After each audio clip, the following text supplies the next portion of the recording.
Hi everybody, welcome to the South Australian Sports Show. I hope you can stay with us for the next hour. We've got plenty coming up on the show. Luke Macchiaro is going to join us, talk about the South Australian National Footy League finals are on and going. Peter Bishop and Britt Elmsley coming in to join us as well. Britt, of course, Olympic gold medalist, and Pete is her coach, as well as some of the big names. Kyle Chalmers as well as one of his. Craig Warman's coming in, got a couple of girls with him. Tamsin Morris and Kelsey Rodman, both Flagstaff Hill girls that won the grand final on the weekend over Ranella. And as always, the great Barry Curtin joins me on the desk. Baz, how are you? Terrific. Terrific, mate. Bloody terrific. Well, I'm surprised to hear you say that, mate, on the back of what happened on the weekend. I know you don't want to talk about it. What happened? Let's see, what's happened over the week? Daniel Ricciardo, we'll have a chat about him.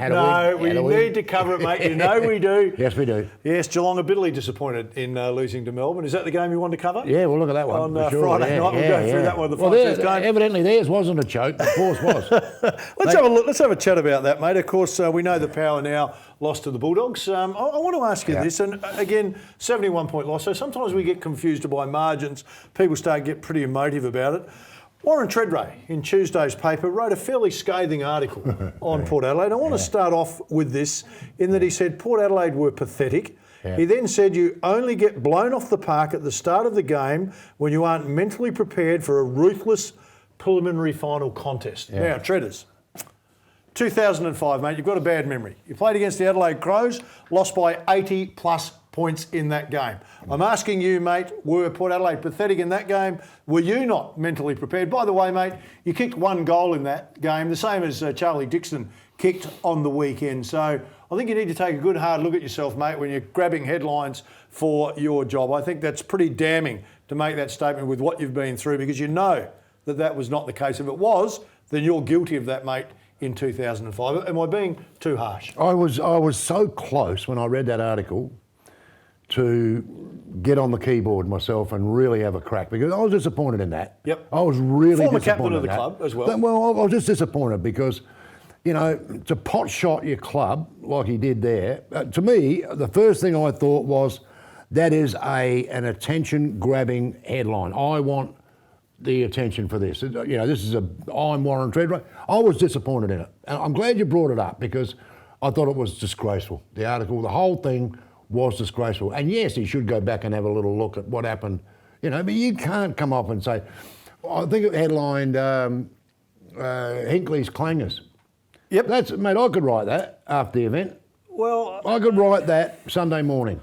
I'll tell you what, no problem. I haven't spoken to Ken. So I'm coming from, I haven't spoken to Ken about the game, and I'm assuming a lot of people hasn't. He's pretty busy at the moment. Yeah. However, 2 weeks before that, they beat the Bulldogs. Yeah. So Ken was a great coach. He outsmarted Bevo. The team played better. That's right. 2 weeks later, Luke Beveridge has made his adjustments, and their team. And I don't think we want to shy away from the fact how well they played. Oh, fantastic. But his team now did better. I would like to think in a week or two's time, if you had a best of three series, you might see that margin really close, and maybe the Doggies win, or maybe Port win. Yeah. So the beautiful thing about sport is how quickly we can adjust in those situations. Yeah. And Ken Hinkley did a ripping job 2 weeks ago to make an adjustment to beat them. Luke Beveridge did a ripping job to make the adjustments to beat Port. Now, fantastic, mate. I don't think, unless, and again, I may be wrong, I know I sound like I'm having a fair crack at Treaders, and I am, but I'm pretty sure he's never coached. Yeah. So I don't know how you can write an article based on your coaching experience. Well, you're pretty accurate, mate, because you got everything wrong. Yeah. So that's pretty accurate. Yeah. No, I was disappointed in that article. Matter of fact, I was really disappointed in the article, and I bet you there were a few people. I'm angry about it. I'm sick of people taking pot shots at coaches when their team loses, or pot shot at players. Yeah. So there's a stat out at the moment that it takes, on average, 1 in every 9 years to get to a prelim final. Yeah. 1 in every 9 years. That's right. Now, Melbourne haven't been to grand final in 64 years. Yeah. So I think you've got to get past yourself in how easy it is to get to a prelim final, how easy. It's not easy. 17-5. Yep. Finished second. Yep. Had a massive injury list. 13 players with surgeries. Yep. You kidding me? You know, and if I say, now this is where it's wrong. If I say that Port Adelaide had a good year, there'd be Port Adelaide people out there jumping all over me. Oh, we'd have a good year because we'd win a flag. Because you just brought up a really good stat that every 9 years you might make a prelim. You might. You might make a prelim. we've made a couple in a row. Yeah. And come back from the same adversity. I know other clubs have had the same issue as Ports, but I don't think that the clubs have had a chunk of their best players out for a lot of the year like Port did, Sure. but they still finished second. Yep. That may have been a false positive, finishing second there, Yeah. because the Bulldogs and Melbourne were always there. The better team. And they had runs of 8 or 9 wins over the course of the season. So I reckon there's a couple of things that seduced us with where we thought Port may be. And I know you have a bias to them, so we'll put that on the plate as well. But they had the big win over Geelong. Yeah. And they'd beaten the Doggies the week before. So their last month hadn't been bad Fantastic, footy. yeah. So Good then footy, they're playing at home. They haven't had to travel. They've got all the COVID advantages. So I think the game against Geelong where they win by 40 plus, we go, they're playing great footy. Yeah. Then we watched Melbourne on Friday night. I'm sitting there watching that game. I'm going, wowee. Melbourne are playing some unbelievable footy, but maybe Geelong aren't as good as I thought they were. So maybe Port aren't as good as I think they are. Yeah. We'll see tomorrow night. That's what's going through my head.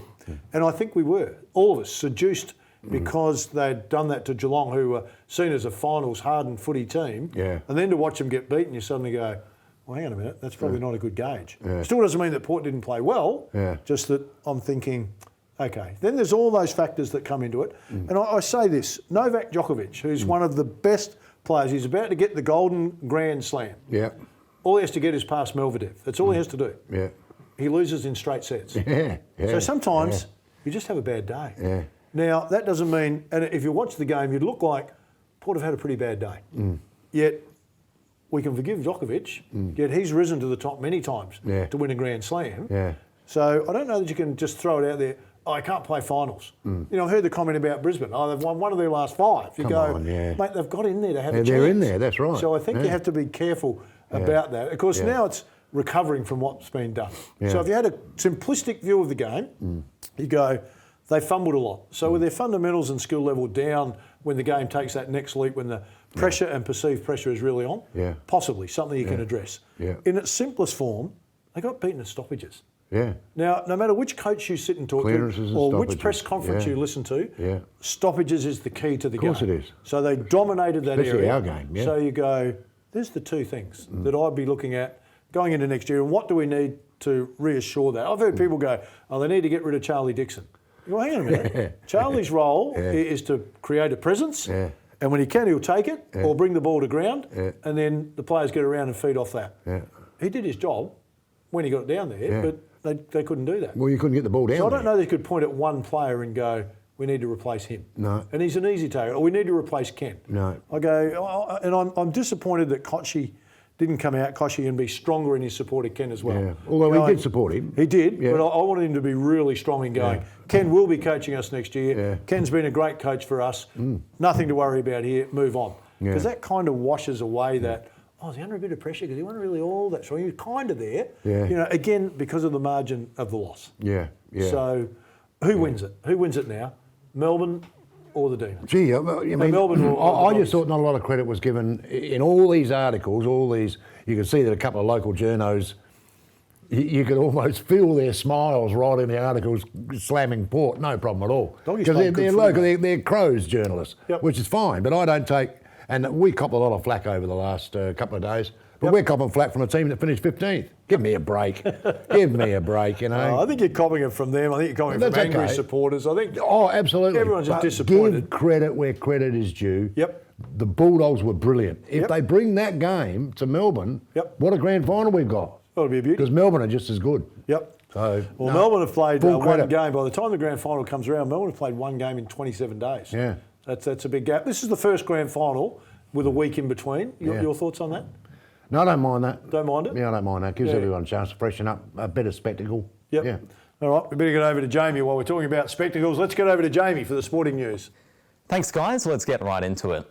The Adelaide Footy League wrapped up their season last Saturday with Prince Alfred Old Collegians managing to claim their second ever Division 1 flag. Although Payneham Norwood Union won their last grand final against the Old Reds by 4 points back in 2019, the PAOC didn't let history repeat itself. They took the win 91-52, controlling the field and winning their contests. In Division 2, the Old Ignatians clutched an 81-47 point win against Glenunga. After a scrappy first 2 terms, the Iggies pulled it back to control the field throughout the third. Such a finish was disappointing for the Rams, who came into the match 17-2 for the season. In the races, Behemoth and Beau Rossa are going head-to-head at Caulfield tomorrow in the Sir Rupert Clarke Stakes. Behemoth recently became the first Group 1 Multi-Memsie Stakes winner after beating Beau Rossa in the Group 1 Memsies and the Group 3 Spring Stakes at Morphettville. Will Clarkin says Beau Rossa has been doing well since his recent run and is looking solid going into the weekend. Clarkin's other horses, Ironclad and Second Slip, both most likely won't be racing tomorrow. In the SANFL, South Adelaide won the elimination final against North last weekend at Adelaide Oval. Scoring an early 5 points, the Panthers worked their way to a 40-point advantage at half-time. Bryce Gibbs, Mitch O'Neill and Hayden Sampson topped the charts for South, acquiring 82 disposals between the three of them.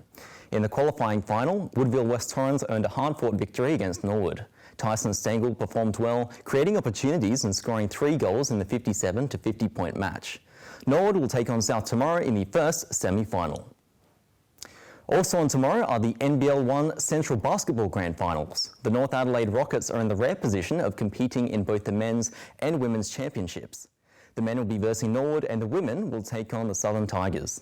Eyes are on Sunday Detch and Jack McVeigh, who are expected to propel the Rockets to their first men's titles since 2007. After COVID-19 prevented games from happening earlier in the year, the players are excited to compete, knowing that the season will be played out properly. That's all we've got for you this week. I'm Jamie Tenikoff. We've got more on the way after the break.